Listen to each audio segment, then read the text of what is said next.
Assalamualaikum warahmatullahi wabarakatuh, rekan-rekan semuanya. Eh, kita akan bicara tentang apa itu arbitrase dan alternatif penyelesaian sengketa atau APS sebagai salah satu model penyelesaian sengketa perdata di Indonesia, teman-teman semuanya. Ya, jadi itu yang akan kita jadikan materi malam ini, teman-teman semuanya. Kita akan mulai dengan apa itu sengketa sebenarnya. Rekan-rekan semuanya, apa sih yang dikatakan sebagai sengketa? Karena tadi kan sudah kita mulai bahwa kita akan bicara tentang arbitrase dan APS sebagai model penyelesaian sengketa. Maka tentu kita awali dengan kata apa itu sengketa. Sengketa adalah suatu situasi di mana ada pihak yang merasa dirugikan oleh pihak lain. Pihak yang merasa dirugikan itu menyampaikan ketidakpuasannya kepada pihak yang diduga merugikan, teman-teman semuanya. Apabila pihak kedua dapat menjawab, dapat memuaskan pihak pertama, masalah selesai. Tapi kalau kemudian pihak kedua ternyata tidak menanggapi ataupun tidak memuaskan pihak pertama sehingga menimbulkan yang namanya perbedaan pendapat, maka muncullah yang namanya sengketa. Sengketa ini dalam dunia keperdataan itu penyebabnya ada dua. Satu, yang diawali dengan kontrak. Yang kedua, tidak diawali dengan kontrak. Nah, yang diawali dengan kontrak ini yang teman-teman semuanya kita kenal dengan istilah namanya wan prestasi. Lalu yang tidak diawali dengan kontrak, namun ada perbuatan yang dianggap telah melanggar hukum dan menimbulkan kerugian bagi orang lain, itu yang kita kenal dengan istilah namanya onrehmati kedat atau perbuatan melawan hukum. Nah, teman-teman semuanya, yuk kita pahami dulu apa itu perbuatan melawan hukum dan wan prestasi. Nanti kita akan ketemu bagaimana cara menyelesaikannya. Nah, ketika seseorang bermasalah, teman-teman semuanya, secara prinsip ada beberapa pilihan sikap, teman-teman semuanya. Pertama, ada orang yang ketika bermasalah itu menerima dan tidak menuntut, tidak mempermasalahkan. Ada. Yang kedua, cenderung menghindar, teman-teman semuanya. Jadi ketika ada masalah, dia cenderung untuk menghindar. Yang ketiga, dia memaksa tetapi dengan menggunakan kekuatan pihak tertentu. Ya, contohnya dia menggunakan jasa pihak ketiga, umpamanya ketika menagih hutang, contohnya begitu. Kemudian ada yang namanya negosiasi. Nanti kita bicara itu, negosiasi atau kita kenal juga dengan istilah musyawarah, teman-teman semuanya. Ya, namun negosiasi ini adalah musyawarah yang hanya diikuti oleh para pihak saja dengan tidak melibatkan pihak ketiga yang netral, teman-teman semuanya. Nah, tapi kalau negosiasi ini tidak berhasil, teman-teman semuanya, kecenderungannya kita akan memilih menggunakan yang namanya mediasi. Nanti kita bahas apa itu mediasi, termasuk berdasarkan pada Perma nomor 1 tahun 2016, teman-teman semuanya. Nah, selain itu, ada yang dikenal juga dengan arbitrase atau memilihnya dengan menggunakan jalur hukum, teman-teman semuanya. Nah, pertanyaannya begini, kenapa Pak Irawan kok mengajak malam ini kita ngobrol tentang arbitrase dan APS? Jawabannya sederhana, karena kalau selama ini kita mungkin kenalnya menyelesaikannya di pengadilan negeri ketika ada persoalan hukum, sebenarnya ada pilihan lain, ya, pilihan lain. Apa itu? Mari kita lihat dalam Undang-Undang Nomor 30 tahun 1999 tentang arbitrase, ya, dan alternatif penyelesaian sengketa, teman-teman semuanya. Dan itu keberadaannya, pilihan itu, jadi gini nih, nginduknya pada Undang-Undang Nomor 30 tapi keberadaan tentang arbitrase dan APS itu juga dimuat dalam begitu banyak undang-undang. Undang-undang merek, paten, hak cipta, rahasia dagang, ya, lingkungan hidup, ya, teman-teman semuanya, ya, banyak tuh yang begitu. Prinsipnya dia katakan apabila ada sengketa dapat diselesaikan di, contohnya kayak di merek itu di pengadilan niaga, tapi selain itu juga membuka peluang untuk di secara arbitrase maupun APS, teman-teman semuanya. Nah, makanya kemudian kita akan diskusi tentang, teman-teman semuanya, bagaimana sih sebenarnya, teman-teman semuanya, kalau ada sengketa itu kita akan menyelesaikannya di mana, teman-teman semuanya. Gitu ya. Baik, kita mulai lagi ya, lanjut ya. Nah, kalau Anda baca Undang-Undang Nomor 30 tahun 1999, saya bisa katakan pasal itu dominan membahas tentang arbitrase. Ya. Namun ada satu ayat, ya, saya bilang begitu ya. Pada pasal 1 angka 10 Undang-Undang Nomor 30 tahun 1999 dikatakan ada yang namanya alternatif penyelesaian sengketa. Yaitu apa? Lembaga penyelesaian sengketa atau beda pendapat melalui prosedur yang disepakati para pihak, yakni penyelesaian di luar pengadilan dengan cara konsultasi, negosiasi, mediasi, konsiliasi, atau penilaian ahli. Ya, saya ulang.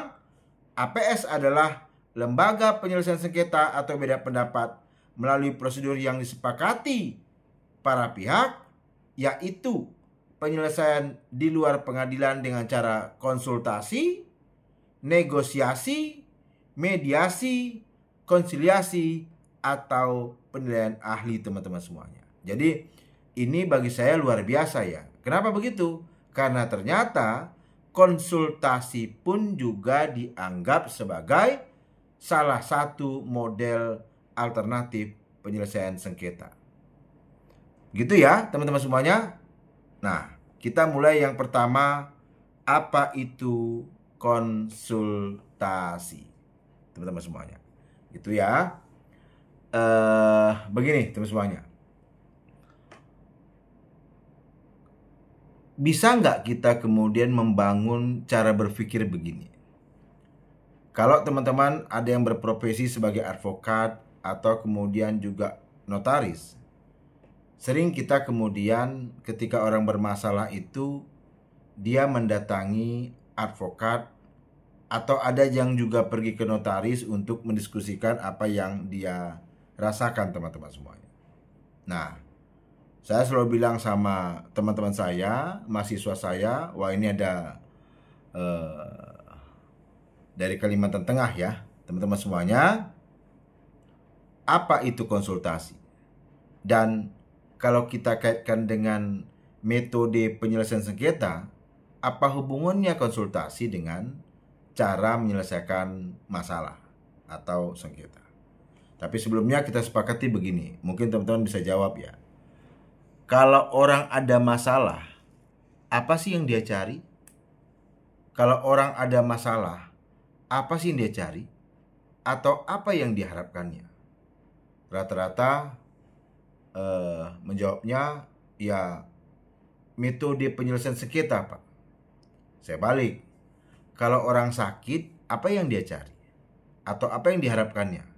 Jawabannya, obat, Pak. Rumah sakit, Pak. Dokter, Pak. Begitu.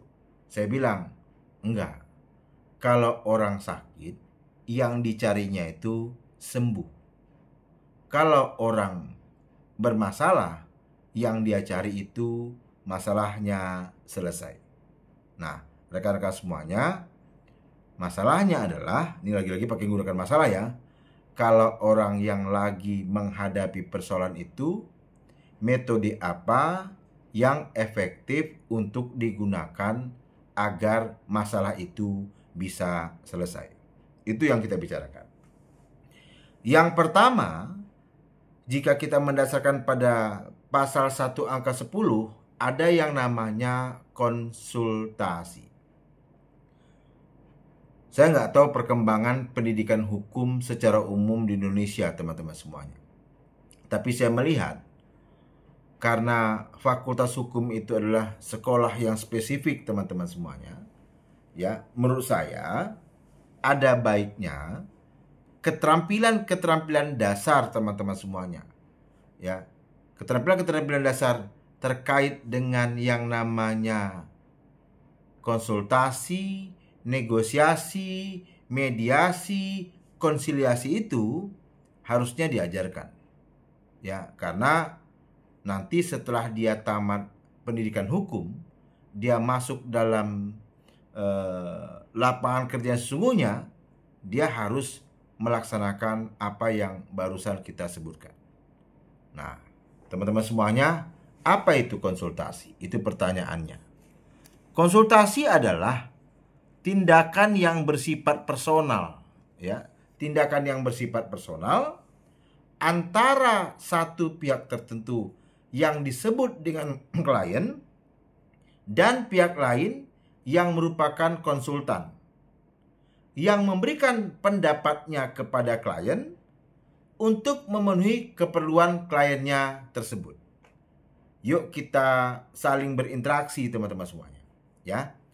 Saya sebutkan begini, konsultasi adalah tindakan yang bersifat personal antara satu pihak tertentu yang disebut dengan klien dan pihak lain yang merupakan konsultan yang memberikan pendapatnya kepada kliennya tersebut untuk memenuhi keperluan kliennya tersebut. Nah, pertanyaan saya adalah, dari rangkaian kalimat yang baru saya sampaikan ini, apa kata kunci dari pengertian arbitrase itu? Maaf, konsultasi itu. Ya. Tindakan yang bersifat personal antara satu pihak tertentu yang disebut dengan klien dan pihak lain yang merupakan konsultan yang memberikan pendapatnya kepada klien untuk memenuhi keperluan kliennya tersebut. Apa kira-kira kata dalam redaksi tadi yang menurut teman-teman harus diperhatikan betul agar konsultasi yang dijalankan itu memang seperti yang seharusnya terjadi? Apa kira-kira teman-teman semuanya? Ya, apa kira-kira nih? Ya, tindakan yang bersifat personal antara satu pihak tertentu yang disebut dengan klien dan pihak lain yang merupakan konsultan yang memberikan pendapatnya kepada klien tersebut untuk memenuhi keperluan kliennya tersebut. Apa kata kuncinya, teman-teman semuanya? Ada yang bisa jawab? Teman-teman semuanya, apa kata kuncinya? Baik, saya bantu saja ya. Kalau saya melihat bahwa dari rangkaian itu, teman-teman semuanya, oke, silakan. Kalau saya ulangi nih ya. Konsultasi adalah tindakan yang bersifat personal antara satu pihak tertentu yang disebut dengan klien dan pihak lain yang merupakan konsultan yang memberikan pendapatnya kepada kliennya tersebut untuk memenuhi keperluan kliennya tersebut. Nah, apa kata kuncinya sehingga itu bisa berjalan seperti yang diharapkan idealnya, teman-teman semuanya? Apa kira-kira? Walaupun mungkin pendapat Anda bisa saja berbeda dengan pendapat saya. Apa kira-kira? Ya, teman-teman semuanya, apa kira-kira? Tindakan personal yang memberikan pendapatnya untuk keperluan satu pihak. Ya, karena memang saya tadi minta itu dari rangkaian kalimat tadi, pilihlah kata-kata yang memang menjadi kata kunci menurut kita, teman-teman semuanya. Ya, silakan kita berpendapat, tapi menurut saya ya bisa mungkin berbeda dengan teman-teman semuanya. kata kuncinya adalah untuk memenuhi keperluan kliennya tersebut. Kenapa begitu? Karena yang memang sedang butuh itu adalah klien kita. Sehingga kita tidak bisa memaksakan apa yang akan kita berikan itu berangkatnya dari kita, teman-teman semuanya. Sehingga saya ulangi, kalau kita melakukan yang namanya konsultasi, perhatikan keperluan kliennya tersebut, teman-teman semuanya. Begitu. Gitu ya. Nah, jadi di kelas sering saya bilang begini. Kalau besok Anda jadi konsultan, ya, coba dengarkan apa yang disampaikan oleh klienmu. Karena ternyata mendengarkan itu sebuah pekerjaan yang butuh energi, teman-teman semuanya. Tidak semua orang bisa menjadi pendengar yang baik. Bahkan, kalaupun dia coba mendengarkan, tidak semua orang dapat menyimak dengan baik, teman-teman semuanya. Akibatnya apa yang terjadi? Kadang-kadang yang disampaikan oleh si kliennya ternyata salah dipahami oleh si konsultannya. Percayalah, dalam ketika kita berkonsultasi, teman-teman semuanya, pendapat saya minimal ada 3 hal yang kita perhatikan. 1, pemberi pesan. 2, penerima pesan. 3, pesan yang disampaikan. Pemberi pesannya klien, penerima pesannya si konsultannya, dan pesan itu sendiri, teman-teman semuanya. Saya pernah bilang begini sama mahasiswa saya.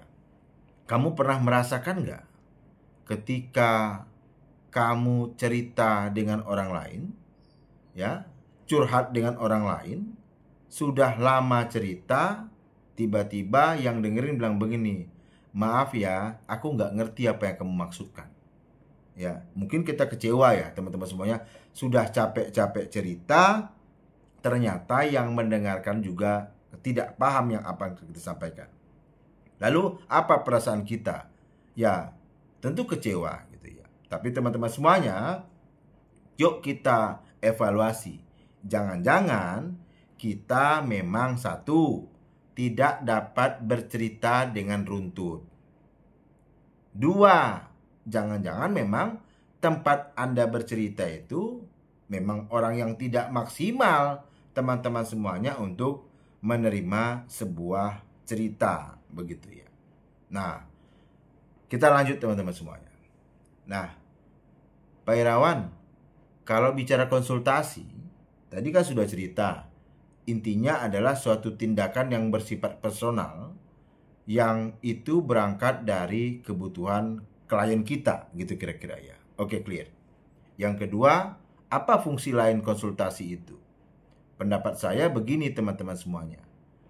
Ternyata dalam konsultasi itu ada beberapa kemungkinan. 1, yuk kita bantu yang cerita dengan kita itu menganalisis. 1, apakah yang dianggap olehnya itu masalah? Menurut kita benar adalah masalah. Jangan-jangan itu bukan masalah. Jangan-jangan itu berangkat dari kesalahpahaman. Jangan-jangan itu berangkat dari cara pandang yang berbeda. Sehingga kalau memang itu bukan masalah, untuk apa kita perjuangkan? Gitu ya. Jadi pernah ada yang bilang begini, ternyata Pak, setelah kita konsultasi ya, saya jadi sadar loh Pak. Apa itu sebenarnya? Ternyata yang saya anggap sebagai masalah itu ternyata bukanlah masalah sebenarnya. Jadi kalau begitu ngapain saya kemudian memperjuangkannya? Ngapain kemudian harus bersengketa dengannya? Itu yang pertama. Yang kedua, yuk kita bantu klien kita itu. Apakah kalau itu memang ada masalah, masalah itu apakah sesuatu yang pantas untuk diperjuangkan atau tidak? Gitu teman-teman semuanya. Maksudnya gimana? Maksudnya, kalau memang yang dianggap dan dicurhatkan oleh klien itu benar masalah, tetapi kalau diperjuangkan mungkin waktunya besar, mungkin biayanya besar, mungkin tenaganya besar, sehingga ketika kita pertimbangkan ini tidak layak untuk kita perjuangkan dibandingkan dengan apa yang akan kita keluarkan, teman-teman semuanya. Ya. Jadi kalau saya sering guraunya begini, kadang-kadang bagi beberapa orang harga diri itu mengalahkan harga emas gitu ya. Kenapa begitu? Karena dia bilang, saya biar harta saya habis, yang penting saya puas. Kita Pak berjuang. Saya pikir hati-hati kalau kita ngobrol begitu terusnya. Kenapa? Karena jangan-jangan apa yang dianggap sebagai masalah itu walaupun real adalah sebuah masalah, tapi tidak pantas untuk diperjuangkan begitu besar, teman-teman semuanya. Begitu. Itu ya, teman-teman semuanya. Jadi kalau kita bicara sebagai konsultasi itu, yaitu dia tindakan yang bersifat personal, ya, antara pihak pertama namanya klien, pihak kedua namanya konsultan, untuk memberikan pendapat sesuai dengan kebutuhan kliennya tersebut, teman-teman semuanya. Begitu. Nah, kita lanjut teman-teman semuanya. Yang kedua, di dalam undang-undang itu, setelah yang namanya konsultasi, ada yang namanya negosiasi. Nah, lagi-lagi kalau Anda baca Undang-Undang Nomor 30 tahun 1999, tidak ada definisi apa itu negosiasi dalam undang-undang tersebut. Sama tadi saya katakan, tidak ada definisi apa itu konsultasi dalam Undang-Undang Nomor 30 tahun 1999. Mau nggak mau, kita harus cari sumber-sumber lain, teman-teman semuanya. Saya kebetulan menekuni ini sudah cukup lama. Saya jadi mediator sejak tahun 2011, teman-teman semuanya. Kebetulan saya juga sudah sudah ngambil pelatihan trainer mediator, teman-teman semuanya. Dan dari saya pernah hitung itu lebih dari 70 buku yang saya punya terkait dengan arbitrase dan APS itu, teman-teman semuanya. Maka saya mendapatkan beberapa definisi atau pengertian apa itu negosiasi. Yuk kita bicara tentang negosiasi sebagai sebuah keterampilan sarjana hukum, terutama teman-teman semuanya. Ya, saya dosen di Unilak gitu ya. Saya dosen di Fakultas Hukum Universitas Lancang Kuning, di Magister Ilmu Hukumnya, di Magister Ilmu Lingkungan, dan juga di Fakultas Ekonominya, teman-teman semuanya. Gitu ya. Baik. Semester 2, baik-baik belajar ya. Karena tugasnya mahasiswa itu cuma satu, belajar. Kalaupun ditambah satu lagi, belajar. Ditambah satu lagi, belajar. Jadi tugas mahasiswa itu ya belajar, teman-teman semuanya gitu ya. Baik, kita coba bicara terstruktur, teman-teman semuanya, karena kalau nanti menjawab pertanyaan-pertanyaan, khawatirnya itu kepotong-potong, teman-teman semuanya gitu ya. Jadi nanti kalau saya menjawabnya ada pertanyaan kemudian dijawab, khawatirnya nanti kepotong-potong. Tapi mudah-mudahan saya lihat pertanyaan teman-teman semuanya, nanti saya akan jawab di antara pemaparan saya, teman-teman semuanya. Baik, kita mulai begini. Ketika A bermasalah dengan B, lalu A bercerita dengan C, namanya apa? A bermasalah dengan B, lalu A bercerita dengan C, namanya apa? Namanya konsultasi. Sudah kita bahas. Lalu kita geser sedikit. Ketika A bermasalah dengan B, lalu A menjalin komunikasi dengan B, dan mereka kemudian berdiskusi, bermusyawarah untuk mencari model penyelesaian sengketa yang terbaik. Itu apa sih? Mau diapain sih? Namanya negosiasi. Ketika A bermasalah dengan B, A meminta C untuk membantu A. Kata si A, C, bantuin saya ya. Saya ada masalah dengan si B. Kamu tolong datangin dia dan bantu saya untuk supaya masalah ini selesai. Pertanyaannya, proses itu disebut dengan apa, teman-teman semuanya? Ya.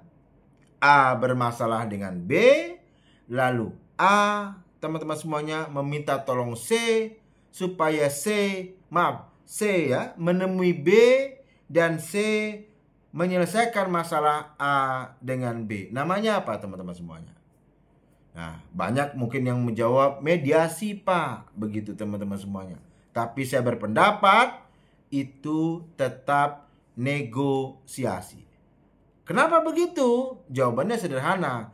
Karena ketika A bermasalah dengan B, A meminta tolong C, maka permintaan itu hanya datang dari A. Lalu si C-nya mendatangi B, bertindak untuk dan atas nama A. Sehingga teman-teman semuanya itu dikategorikan sebagai negosiasi. Pak Irawan, apakah semua orang pernah negosiasi? Jawaban saya pernah. Karena negosiasi itu dibagi menjadi dua. Ada negosiasi positif, ada yang namanya negosiasi negatif. Apa itu negosiasi positif? Negosiasi di mana para pihak itu berangkat dari hal yang baik untuk menuju sesuatu yang baik. Ya, negosiasi terkait dengan kontrak bisnis, negosiasi tentang pekerjaan proyek dan seterusnya, teman-teman semuanya. Nah, lalu ada yang namanya negosiasi negatif. Maksudnya apa? Negosiasi yang berangkat dari persoalan antara para pihak dengan tujuan untuk mendapatkan hal yang positif, teman-teman semuanya. Nah, kalau kita dalami, teman-teman semuanya, saya bisa katakan bahwa negosiasi itu adalah proses yang menurut saya paling simpel ya.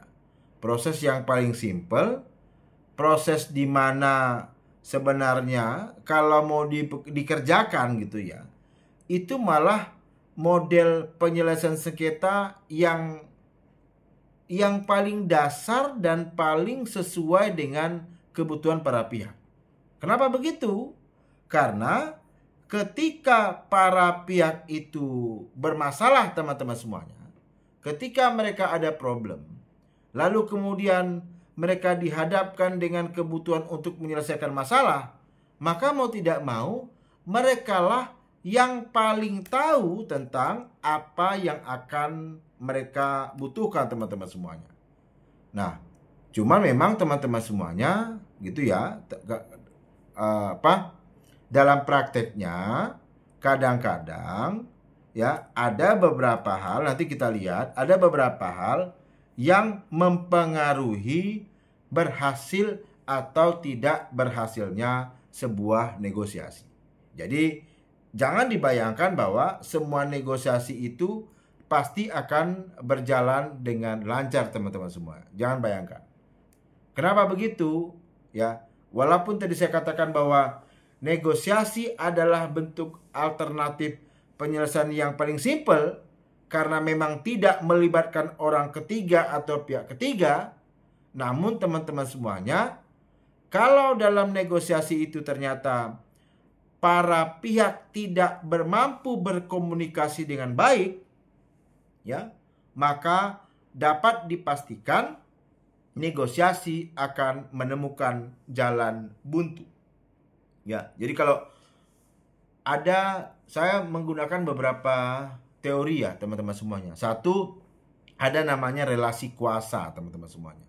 Di saya berpendapat kalau ada persoalan di antara dua pihak yang patut diduga di antara mereka ada relasi kuasa, ya. Jadi kedudukan si A itu tidak seimbang dengan si B, teman-teman semuanya, maka pendapat saya itu juga berpengaruh terhadap berhasil atau tidak berhasilnya sebuah negosiasi. Ya, atau yang kedua, jangan-jangan rasa tidak suka yang begitu besar dari satu pihak kepada pihak yang lainnya. Dia bilang apa? Sebenarnya Pak Irawan, kalau saya hitung-hitung, saya pertimbangkan, saya masih bisa kok Pak memaafkan dia. Namun saya terlanjur tidak suka dengan dia. Sehingga bagi saya lebih baik kami bersengketa daripada saya harus berdamai dengan dia. Nanti kita lihat teman-teman semuanya. Salah satu kunci keberhasilan kita bernegosiasi adalah pisahkan orang dari masalah. Saya ulangi, pisahkan orang dari masalah. Kenapa begitu? Karena memang yang kita inginkan itu adalah menyelesaikan masalah yang kita hadapi. Bukan kemudian kita memuaskan diri kita untuk entah itu melakukan pembalasan atau menyebabkan sesuatu yang ya gimana caranya Pak, yang penting saya puas lah kemudian. Nggak begitu teman-teman semuanya. Namun saya ulangi lagi ya, jika komunikasi di antara para pihak yang bernegosiasi itu ternyata tidak berjalan dengan baik, maka dapat dipastikan negosiasi akan menemukan jalan buntu. Tidak tertutup kemungkinan jika dipaksakan justru akan menimbulkan konflik dan sengketa baru yang jauh lebih kompleks, terutama bila para pihak menganggap pihak lawannya sebagai musuh teman-teman semuanya. Gitu ya, kalau kita bicara statementnya adalah negosiasi, teman-teman semuanya merupakan bentuk APS yang paling simple teman-teman semuanya. Gitu ya, kita fokus dulu tentang apa itu negosiasi teman-teman semuanya, apa itu mediasi, apa itu konsiliasi. Nanti kita juga akan membahas apa itu arbitrase. Silakan jika ada pertanyaan terkait itu teman-teman semuanya. Itu ya. Baik, saya lanjutkan teman-teman semuanya. Yuk kita lihat beberapa pengertian tentang apa itu negosiasi teman-teman semuanya. Apakah mediasi bisa diwakilkan dengan orang lain? Idealnya memang para pihak yang bersengketalah yang kemudian hadir. Karena teman-teman semuanya, kalau teman-teman perhatikan, ya ini saya agak lompat dikit ya. Apa itu mediasi? Jawabannya sederhana. Proses di mana seorang mediator sedang memfasilitasi para pihak yang bernegosiasi teman-teman semuanya. Gitu loh. Jadi A dan B bermasalah, menggunakan C sebagai mediatornya dalam sebuah proses mediasi. Apa yang terjadi sebenarnya? C sedang menyaksikan dan memfasilitasi A dan B bernegosiasi teman-teman semuanya. Nah, sebaliknya, apa itu negosiasi? Ya, negosiasi adalah proses komunikasi di mana dua pihak masing-masing dengan tujuan dan sudut pandang mereka sendiri. Jadi kalau ada dua orang bernegosiasi teman-teman semuanya, maka patut diduga masing-masing berangkat dari tujuan dan sudut pandang sendiri teman-teman semuanya.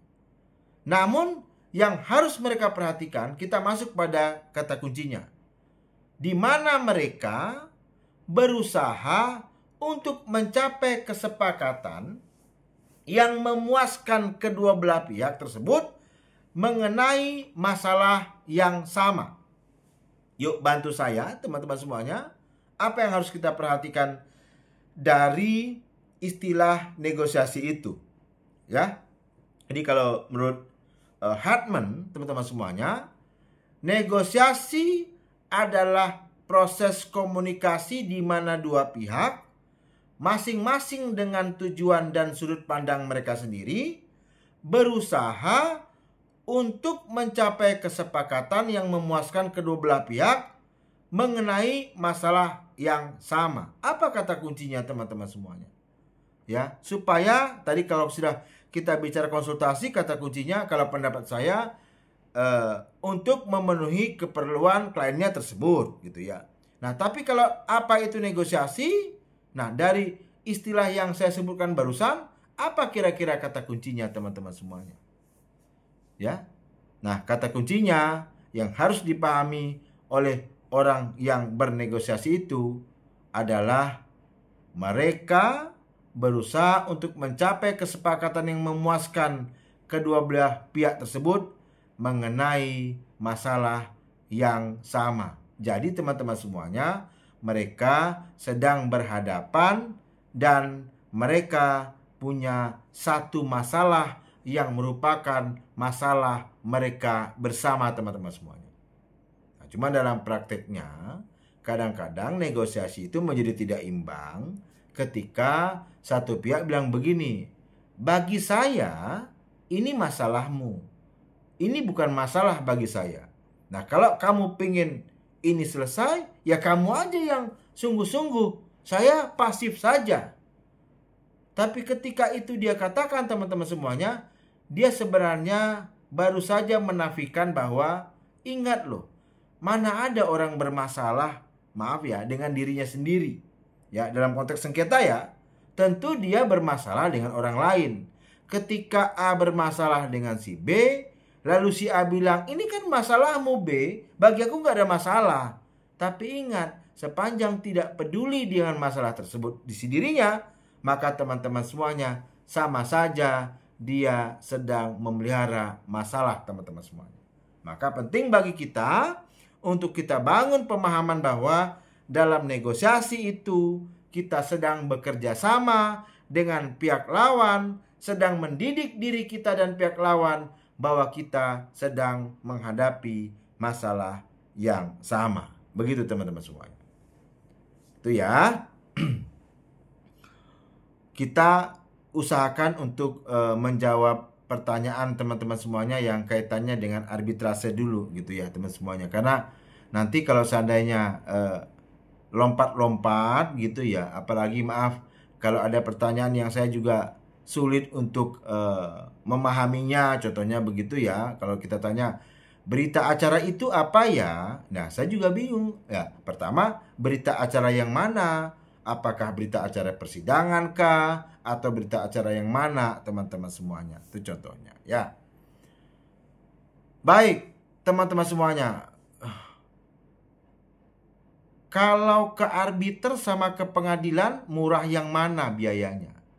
Saya nggak bisa mengukurnya dari nilai rupiah teman-teman semuanya. Tapi dalam arbitrase itu tidak ada banding maupun kasasi. Karena dia final dan mengikat. Ya, tapi kalau ke pengadilan negeri ada banding, ada kasasi, ada peninjauan kembali. Jadi akhirnya perhitungannya teman-teman semuanya kita jadi agak relatif teman-teman semuanya. Nah, lanjut ya. Nah, ada yang harus kita pahami kalau kita baca bukunya Fisher teman-teman semuanya. Negosiasi itu adalah komunikasi dua arah yang dirancang untuk mencapai kesepakatan pada saat kedua belah pihak memiliki kepentingan yang sama maupun berbeda. Jadi teman-teman semuanya, ya, yang namanya negosiasi itu adalah proses di mana ada komunikasi di antara dua pihak yang sedang bersengketa, di mana mereka berusaha untuk mencapai kesepakatan yang sama karena atas kepentingan yang sama maupun berbeda. Jadi intinya adalah teman-teman semuanya, kalau dalam negosiasi para pihaklah teman-teman semuanya yang berhadapan. Apa bedanya dengan mediasi? Nah, kalau mediasi dalam proses tersebut mereka dibantu oleh pihak ketiga yang netral yang melakukan intervensi sebagai fasilitator untuk penyelesaian masalah. Lalu bedanya apa dengan konsiliasi? Nah, Kalau dalam mediasi, teman-teman semuanya, si mediatornya itu dia lebih bersifat pasif dan dia tidak ada kewenangan untuk menawarkan model-model penyelesaian sengketa dan seterusnya. Tapi konsiliasi adalah proses penyelesaian sengketa dengan menyerahkan kepada suatu komisi orang-orang yang bertugas menguraikan dan menjelaskan fakta-fakta, teman-teman semuanya, dan mereka membuat usulan-usulan untuk suatu penyelesaian, namun keputusan itu tidak mengikat, tapi dia punya kewenangan yang aktif. Jadi singkatnya adalah, kalau mediator dia bersifat pasif, dia fasilitator, tidak ada usulan-usulan karena memang dia pihak yang ketiga yang netral. Tapi kalau dalam konsiliasi, si konsiliator berhak, teman-teman semuanya, untuk memberikan usulan-usulan. Apakah mediasi, pada saat mediasi bisa memilih arbiter sendiri? Harus dipahami, mediasi itu orangnya adalah mediator, arbitrase orangnya arbiter. Itu dua hal yang berbeda, teman-teman semuanya. Gitu ya. Jadi nggak bisa kita samakan antara negosiasi, mediasi, dan arbitrase. Itu masing-masing entitas yang berbeda, teman-teman semuanya. Baik, pernah mendengar istilah win-win solution? Ya, ada yang mengartikan bahwa itu berarti dua-duanya menang, Pak. Saya bilang, mana ada orang bertanding menang dua-duanya? Mana ada orang yang kemudian sedang bersengketa, lalu mereka menang dua-duanya? Nggak ada, teman-teman semuanya. Lalu, apa yang harus kita pahami? Kalau saya sih memandangnya begini, teman-teman semuanya. Win-win solution itu adalah pilihan yang terbaik dari pilihan-pilihan yang buruk, teman-teman semuanya. Jadi, begitu banyak pilihan yang di hadapan kita, maka pilihlah mana yang paling bagus dan paling menguntungkan untuk para pihak, teman-teman semuanya. Makanya kalimatnya begini, teman-teman semuanya. Negosiasi yang berhasil menghasilkan kesepakatan yang menguntungkan bagi kepentingan kedua belah pihak. Kedua belah pihak tidak akan merasa sebagai pihak yang kalah total atau merasa sebagai pihak yang menang total. Itu kata kuncinya. Saya ulangi ya. Negosiasi yang berhasil menghasilkan kesepakatan yang menguntungkan bagi kepentingan kedua belah pihak. Kedua belah pihak tidak akan merasa sebagai pihak yang kalah total atau pihak yang menang total. Kalau mediasi nggak berhasil bagaimana? Dia tentu lanjutlah. Apakah itu ke arbitrase atau ke pengadilan? Kan jawabannya simpel, teman-teman semuanya. Karena orang nggak berhasil kok. Begitu, teman-teman semuanya. Itu ya. Oke, kita lanjut, teman-teman semuanya. Ya. Oke. Negosiasi merupakan sarana bagi para pihak untuk mengadakan komunikasi dua arah yang dirancang untuk mencapai kesepakatan sebagai akibat perbedaan pandangan terhadap sesuatu hal yang dilatar belakangi ya oleh kesamaan kepentingan awal atau ketidaksamaan kepentingan awal, teman-teman semuanya. Ya, saya ulangi, ini mirip dengan pengertian sengketa di awal, yaitu negosiasi itu ya tentu dilakukan kalau dia terkait dengan sengketa. Ada yang berangkat dari yang namanya kontrak, berarti sudah terlanjur terjadi yang namanya wan prestasi, atau sengketa itu tidak diawali dengan kontrak. Berarti apa? Terjadi yang namanya perbuatan melawan hukum, teman-teman semuanya, atau PMH istilahnya begitu, teman-teman semuanya. Gitu ya. Jadi teman-teman semuanya pada prinsipnya yang namanya negosiasi itu ditujukan untuk bagaimana ada kesepakatan, dan teman-teman semuanya, mereka harus menyadari bahwa mereka sedang menghadapi satu persoalan di mana ada satu masalah yang mereka hadapi secara bersama teman-teman semuanya. Begitu, ya. Negosiator itu tidak memberikan usulan ya, tapi tawaran konsep, kira-kira model gini-gini. Apa sih yang kamu inginkan? Apa yang kami inginkan? Yuk kita adu teman-teman semuanya. Nah, itu namanya negosiasi. Ya, tapi kalau mediator, dia adalah fasilitator adanya proses negosiasi teman-teman semuanya. Namun dia bersifat pasif. Kalau konsiliasi, dia berhak untuk memberikan yang namanya usulan teman-teman semuanya. Itu yang saya pahami sejak saya menjadi mediator bersertifikat, ya sejak tahun 2011 lah hingga sekarang teman-teman semuanya begitu. Ya, ikut pelatihan ya, ikut sertifikasi lah teman-teman semuanya ya. Itu dari 2011 ya. Udah lama lah teman-teman semuanya. Itu ya. Baik, kita masuk tentang untuk mendapatkan kesepakatan yang saling menguntungkan itu, apa yang perlu dipersiapkan oleh seorang negosiator. Saya termasuk orang yang selalu bilang begini, kalau kamu bernegosiasi, kamu harus punya persiapan yang cukup. Ya, jangan punya konsep begini, tenang aja Wan, biarkan negosiasinya mengalir bagaikan air. Kalau airnya lurus, ya, kemudian tidak ada belok-beloknya, airnya jernih, mending teman-teman semuanya.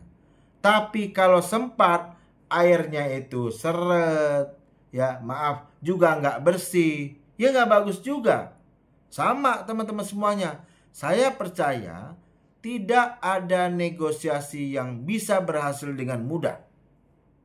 Kenapa begitu? Ya karena mereka sudah bermasalah di antara mereka gitu loh ya. Lain dengan kemudian teman-teman semuanya, kalau mereka tidak ada problem sebelumnya. Nah, ini kan mereka sudah menghadapi satu persoalan yang menurut mereka itu berat teman-teman semuanya. Ya, saya sering mengajarkan ke mahasiswa saya begini. Besok kalau Anda jadi pengacara atau advokat ya, kalau kedatangan klien, jangan pernah berprinsip begini atau mengeluarkan pendapat begini. Kenapa sih ibu merasa persoalan ini begitu sulit? Bagi saya mudah kok bu. Kok ibu kesannya panik ya bu ya? Kok ibu kesannya nggak sanggup menghadapi masalah ini ya? Kan ini masalah yang mudah. Kalau menurut saya ya, jangan lakukan itu. Kenapa begitu? Karena dia memang real sudah nggak bisa menghadapinya. Makanya datang ke kita gitu loh. Kalau memang masalah itu mudah, dia nggak butuh kita teman-teman semuanya. Karena sulit lah, maka dia datang ke kita. Nah, kalau kita bilang, sementara dia sudah merasakan itu sebuah persoalan yang cukup pelik pada dirinya, tiba-tiba kita dengan mudah bilang, udahlah bu, ini kan persoalan yang sepele sih bu menghadapinya. Kenapa sih ibu begitu panik begitu? Ingat, kita harus punya yang namanya empati teman-teman semuanya. Begitu ya. Nah, kalau ternyata dalam negosiasi, dalam konsultasi itu kemudian dia akhirnya sepakat menggunakan kita, atau kemudian dia sepakat maju sendiri bernegosiasi, tapi dengan ya arahan kita teman-teman semuanya, tolong kita pahami bahwa untuk mendapatkan kesepakatan yang baik dan saling menguntungkan sebagai hasil dari sebuah negosiasi, ada beberapa hal yang harus kita perhatikan teman-teman semuanya. Pertama, lakukan persiapan yang cermat. Ingat bahwa tidak ada keberhasilan tanpa persiapan yang cermat teman-teman semuanya. Banyak hal yang teman-teman harus perhatikan. Contohnya, cari tahu bagaimana sifat dari pihak lawan. Cari tahu bagaimana tingkah laku, bagaimana sopan santunnya pihak lawan. dia nyaman orang yang seperti apa ketika berhadapan dengan dia. Apakah memang tipikal orang yang pengennya itu kalau ketemu langsung udah to the point saja, atau mungkin tipikal orang yang kita memang nggak bisa langsung to the point, kita harus pakai pengantar dulu, lihat moodnya dulu, lalu kemudian baru kita menyampaikan apa yang kita inginkan. Itu perlu diperhatikan teman-teman semuanya. Nanti saya ingin tunjukkan teman-teman semuanya, dalam sebuah negosiasi yang baik itu, ini bisa kita berbeda pendapat, tetapi ada empat elemen dasar dalam proses negosiasi.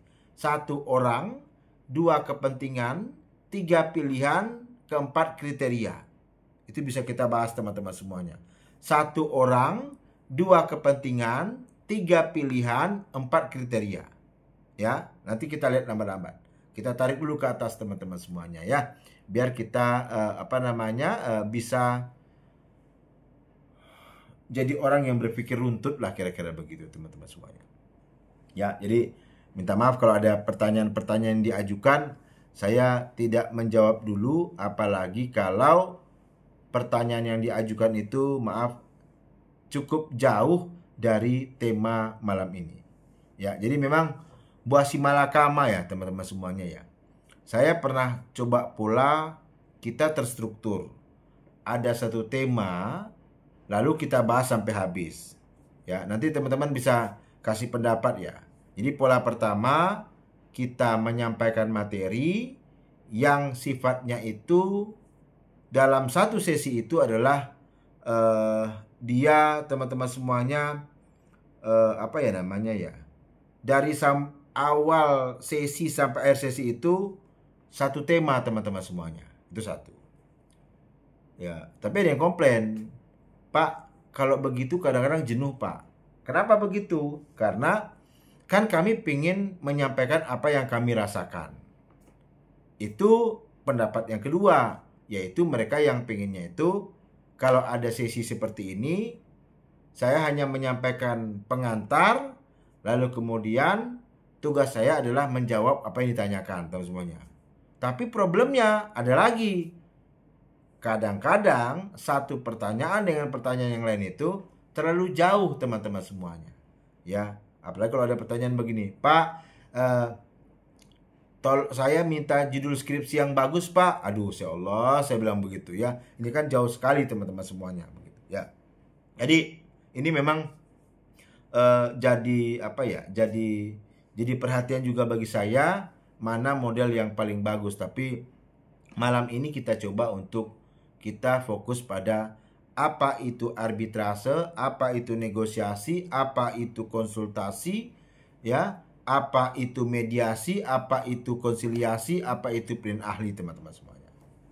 Oke, sekarang kita balik lagi ke tentang negosiasi. Untuk mendapatkan kesepakatan sebagai hasil akhir sebuah negosiasi yang saling menguntungkan, pendapat saya diperlukan beberapa hal. 1, persiapan yang cermat. 2, presentasi dan evaluasi yang jelas mengenai posisi kedua belah pihak. Penting bagi kita untuk mengevaluasi posisi kita dan posisi pihak lawan. Karena kaitannya nanti ada yang namanya gambit teman-teman semuanya. Dalam bernegosiasi itu ada namanya gambit ya. Ya, kalau kita kaitkan dengan bidang lain, ini mirip dengan orang bermain catur teman-teman semuanya begitu ya. Jadi kalau orang bermain catur itu kan dia punya punya langkah-langkah dan gerakan strategis dalam permainan tersebut teman-teman semuanya. Ya, jika kita bermain catur, kita akan kenal istilah itu. Nah, sama dalam negosiasi pun ada langkah-langkah strategis yang diambil dan dijalankan dalam proses itu. Ya. Apa itu contohnya? Nah, nanti kita balik lagi yang persiapan ya, tapi satu contohnya. Mintalah lebih dari apa yang Anda harapkan. Apalagi jangan pernah katakan ya pada tawaran pertama, Karena biasanya tawaran pertama itu adalah tawaran palsu. Apa maksudnya palsu? Artinya tawaran itu jangan-jangan bukan itu target yang sebenarnya. Saya sebenarnya Pak Irawan target saya di angka 80. Ya, tapi saya tahu pasti akan ditawar. Makanya saya akan sebutkan tawaran pertama, saya minta 100 ya. Saya minta 120 ya. Harapannya apa begitu? Harapan saya kalau ditawarkan 100 atau 120, kalaupun ada tawar-menawar, maka turunnya menjadi 80, teman-teman semuanya. Nah, itu kita kenal juga istilahnya namanya gambit, teman-teman semuanya. Gitu ya. Kita tarik lagi teman-teman semuanya tentang persiapan-persiapan ya, atau hal-hal yang perlu diperhatikan teman-teman semuanya kalau kita ingin melakukan yang namanya negosiasi. Yang pertama saya katakan tadi namanya persiapan yang cermat, teman-teman semuanya.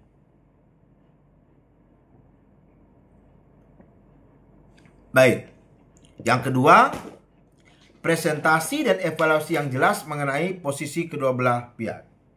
Nah, ada istilah hukum 10.000 jam. Ada istilah hukum 21 hari, teman-teman semuanya. Maksudnya apa? Kalau Anda ingin maksimal dalam sebuah bidang, kalau Anda ingin melakukan sesuatu yang awalnya berat, coba lakukan sesuatu itu 21 hari berturut-turut. Ya. Mudah-mudahan di hari ke-22, teman-teman semuanya, kebiasaan yang awalnya berat itu akan Anda rasakan ringan. Dan bahkan kalau awalnya mungkin ogah-ogahan, sekarang malah Anda mungkin merasa, saya kok seneng ya melaksanakannya. Nah, tentu bekalnya adalah pengalaman, kemauan, hasrat, dan seterusnya, teman-teman semuanya. Sama. Untuk mendapatkan kesepakatan yang saling menguntungkan itu diperlukan namanya keterampilan, pengalaman, motivasi, dan pikiran yang terbuka.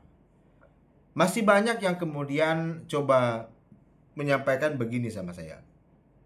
Pak Irawan, untuk menjadi seorang negosiator itu emangnya perlu latihan? Untuk menjadi seorang negosiator itu emangnya perlu belajar tentang strategi, tentang gambit, tentang model-model negosiasi? Toh kalau orang bernegosiasi simpel saja kok, Pak.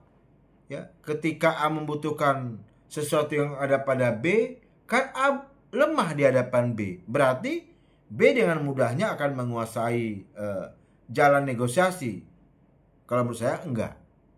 Ya, yang namanya negosiasi itu, yang namanya mediasi itu tetap adalah sebuah keterampilan. Ya, ini kalau saya coba analogikan itu seperti orang bermain bola, Pak. Ya, bisa diduga semua orang bisa nendang bola, Pak. Kalau sekedar menendang bola bisa. Kalau sekedar kemudian berlari di lapangan juga bisa. Tapi kenapa masih ada sekolah sepak bola? Kenapa pemain bola itu masih membutuhkan pelatih, teman-teman semuanya? Karena memang akan berbeda seseorang yang bermain bola berangkat dari pengalaman otodidaknya dengan orang yang memang belajar main bola tapi ada teori yang membekalinya. Begitu logika yang saya bangun, teman-teman semua. Sehingga menurut saya negosiasi itu adalah keterampilan yang dapat dipelajari, ya, tapi tetap ada pakem-pakem yang harus kita lewati, teman-teman semuanya. Begitu. Ya. Ada pertanyaan, teman-teman semuanya? Ini biasanya kalau temanya spesifik, pertanyaannya nggak begitu banyak. Tapi kalau tidak pakai tema spesifik, pertanyaannya banyak. Dan walaupun kadang-kadang juga menurut saya ada yang apa ya, Pak, bagaimana Pak, apa namanya, apa judul skripsi Pak? Itu jadi ya. Nah, Saya memang ada beberapa hal yang saya agak kaku teman-teman semuanya ya. Contohnya kalau contohnya gini ya. Kadang kalau ada yang bertanya gini, Pak, bagaimana pendapat Bapak tentang kasus-kasus yang sedang berjalan sekarang? Ada yang nanyain pagar laut, contohnya begitu ya. Ada yang menanyakan tentang undang-undang TNI, contohnya begitu ya. Tapi memang saya punya konsep, saya tidak pernah mau menjawab hal-hal yang itu sedang berjalan, teman-teman semuanya. Biarlah aparat penegak hukum yang menyelesaikannya. Biarlah mereka yang benar melakukan penegakan hukum, teman-teman semuanya. Begitu. Baik, ada pertanyaan teman-teman semuanya? Ada? Oke.